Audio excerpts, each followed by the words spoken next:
अब मूवी की शुरुआत में हम एक रिचुअल को देख पाते हैं जहां पर हमको ये पता चलता है कि एक ऐसा फिनोमिना होता है जहां पर एक साल के अंदर एक पर्टिकुलर महीना होता है। इस पूरे के पूरे महीने के अंदर कोई भी फुल मून नहीं निकलता और इसको कहा जाता है ब्लैक मून, और ये हर 19 साल के बाद एक बार जरूर होता है। अब इसी बीच हम मेराल नाम की एक बूढ़ी औरत को देख पाते हैं जो कि एक शापित लेडी से मिलने आई हुई थी। अब ये देखने में इंसान नहीं लग रही होती बल्कि ऐसा लग रहा होता है कि किसी इंसान को किसी जिन ने पोजेस्ड कर रखा है। खैर, मेराल को असल में अपने बेटे और पति के कातिल से कैसे भी करके बदला लेना था। अब वो शापित लेडी इस बुढ़िया को जुल्मत रिचुअल के बारे में बताती है जो कि सबसे भयानक रिचुअल है जिसका नाम लेने तक सारे डरते हैं। ये रिचुअल ब्लैक मून के महीने में किया जाता है और स्पेसिफिकली उस महीने की सबसे काली रात को, जिसे नाइट ऑफ जुल्मत करार दिया जाता है। यहाँ पर जुल्मत का मतलब भी है डार्कनेस, और वो दौर बेरहमी का दौर होता है। और वो मेराल से ये कहती है कि ये रिचुअल काफी भयानक है और आगे बढ़ने से पहले तुम जान लो कि इस कर्स से पीछे नहीं हटा जा सकता। एक बार शुरुआत हो गई तो ये खत्म होकर ही रहेगा। जिस पर मेराल ये कहती है कि उसे पीछे हटना ही नहीं है और वो किसी भी कीमत पर बदला लेना चाहती है। वो शापित लेडी उसको ये कहती है कि तुमको एक ऐसा कांड करना पड़ेगा जिसको वो अकेले ही भोगेगी। वो उसे रिचुअल समझाती है जिसके अंदर उसे एक बच्चे का सैक्रिफाइस करना होगा, वो भी जिंदा, यानी कि उसे बच्चे को जिंदा ही गाड़ना होगा। अब तभी ही अगले सीन में मेराल एक बच्चे जिसका नाम मेहमद होता है उसे अपने साथ ले जाती है। अब नाइट ऑफ जुल्मत को रिचुअल शुरू होता है जिसके अंदर वो बच्चा डीमन ब्लड से इन्फेक्ट करवाया जाता है, यानी कि इसके अंदर इनडायरेक्टली डीमन आ चुका था ताकि वो एक तरीके से चुन लिया गया था कुर्बानी के लिए, और ऐसा करते ही वो कर्स अपना काम करना शुरू कर देगा। अब हम मेराल के टारगेट को देखते हैं जो कि अपने पूरे परिवार को मारकर खुद को भी खत्म कर लेता है, और इस तरह से मेराल का बदला पूरा होता है। अब वो शापित लेडी मेराल से कहती है कि उसे अपने पाप, मतलब कि वो सैक्रिफाइस वाला बच्चा जिंदा जमीन में गाड़ना होगा, और वो डीमन ब्लड से इन्फेक्टेड हो चुका है। अगर वो उसे नहीं गाड़ेगी तो वो एक बहुत ही भयानक मंजर देखेगी। उसको ऐसे दुख से गुजरना पड़ेगा कि उसने कभी भी नहीं सोचा होगा। वो उसे 7 जानवरों की हड्डियों से बना हुआ एक एमोलेट भी देती है जिसे उस सैक्रिफाइस के साथ ही गाड़ना होगा, यानी कि मेहमद के साथ। खैर, इसी बीच हम ओहरान नामी शख्स को देखते हैं जो कि इस जुल्मत की रात को देखकर बहुत परेशान था,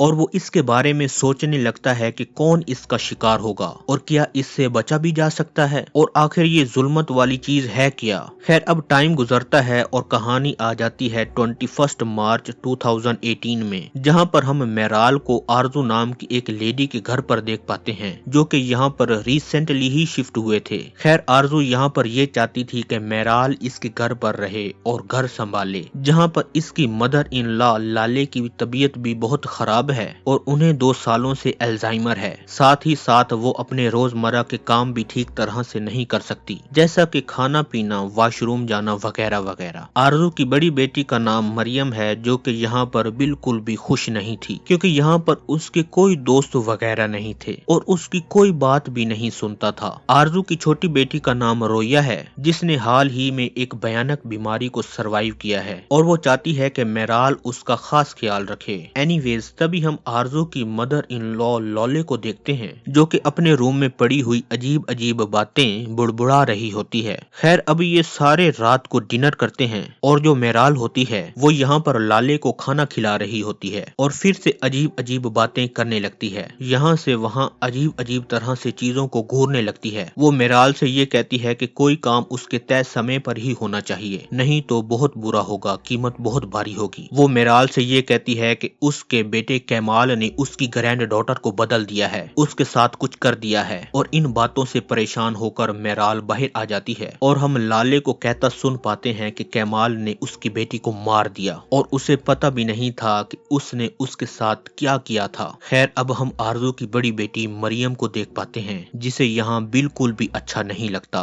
वहीं आरजू को कैमाल से बात करता सुनते हैं जहाँ पर वो ये कहता है कि वो बहुत परेशान है। बेसिकली जो कैमाल था वो बड़े सिटी में किसी हॉस्पिटल में डॉक्टर की जॉब किया करता था, लेकिन किसी रीजन की वजह से वो यहाँ पर छोटे टाउन में आ गया और इसने यहाँ पर भी एक छोटे से हॉस्पिटल को ज्वाइन कर लिया है। और आरजू उससे ये कहती है कि अगर तुम्हें यही काम करना था तो वो सिटी में रहकर कर सकता था, यहाँ पर आने का रीजन क्या था। ऑब्वियसली वो ये कहता है कि उसके दिमाग दिमाग में काफी टेंशन है, जिसकी वजह से वो काफी गुस्सा भी करने लगता है। और हम यहाँ पर इतना तो समझ पाते हैं कि वो कोई बहुत ही भयानक चीज करके यहाँ पर आया है और अंदर ही अंदर वो चीज उसको परेशान कर रही है, खा रही है। एनीवेज तभी हम मेराल को देख पाते हैं जो कि अपने रूम के अंदर थी और उसके पास वो जुल्मत सील अभी भी होती है और उसको वो वहीं पर रख देती है। और ये सील सैक्रिफाइस के साथ बैरी होनी चाहिए थी, तो इसके पास कैसे है, इसके पास क्या कर रही है। लेकिन तभी होता ये है कि उसके बेटे की इवल स्पिरिट, वो शापित लेडी और मेहमद की इवल विजन्स उसे हॉन्ट करते हैं, उसे पकड़ भी लेते हैं। लेकिन जैसे ही वो होश में आती है वहाँ पर कोई भी नहीं था। अब तभी हम कैमाल को देख पाते हैं जिसे एक सपना आता है जिसके अंदर वो एक ब्लड टाइप का रिचुअल कर रहा था और सभी को ब्लड पीने के लिए बुला रहा होता है। और इस रिचुअल के अंदर उसे रोया की जरूरत थी जिसे वो लेने जाता है। उसका ये भी कहना था कि वो ये खून पीकर बिल्कुल सही हो जाएगी। अब जब वो अपनी बेटी को लेने के लिए जाता है तो वो उसे खून में लथपथ मिलती है जिसके पास उसकी ग्रैंड मदर लाले खड़ी हुई थी और वो ये कहती है कि बेटे तुम्हें वो नहीं करना चाहिए था। वो रोया को गोद में लेता है लेकिन अचानक से वो मेहमद में बदल जाता है। इससे वो बहुत घबरा जाता है और तभी इसकी नींद खुल जाती है।